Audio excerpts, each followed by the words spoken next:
Olunaku lwa leero omubiri gwa omugenzi Nnalongo Maggie Kaweesi guziikiddwa.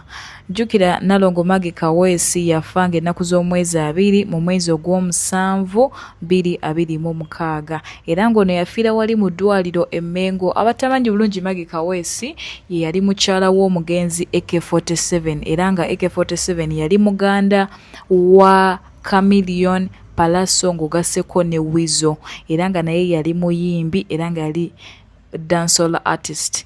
Yadde nga ebigambo bibadde bingi ebibadde byogerwa ku baana bano, naye njagala okubategeeza nti bano abaana bato tosobola kukeera ku makya no basalira musango.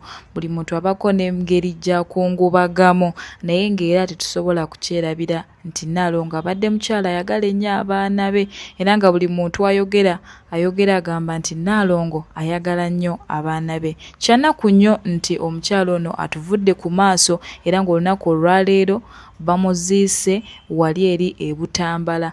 Abayimbi bangi ababaddeyo, njagala okwebaza abayimbi bendabyeyo bangi. Ndabyeyo Lydia Jasmine, ndabyeko famire ya Bobi Wine baganda babamu, ba Honorable Ministers ngera we mbagambye, era ndabyeko Honorable Namere ng'akutta akazindalo ng'ayogerako eri abantu, Mayanja family bonna mbalabyeko nga boogera.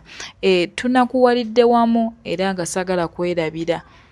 Famire ya Mayanja ebaddewo, maama wa Dr. Jose Chameleone abaddewo, saidi ya Nnalongo bakadde be nabo bonna babaddewo era nga abantu bangi mbalabyeko babaddewo okujja okuteeka eriiso erisembayo ku mubiri gwa Nnalongo Maggie. Mukama amuwummuze mirembe.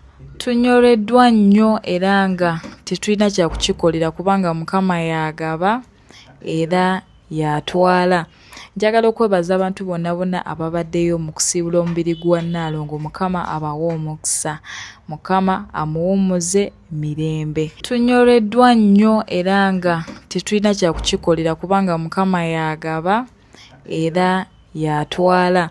Njagala okwebaza abantu bonna ababaddeyo mu kusiibula omubiri gwa Nnalongo. Mukama abawe omukisa, Mukama amuwummuze mirembe.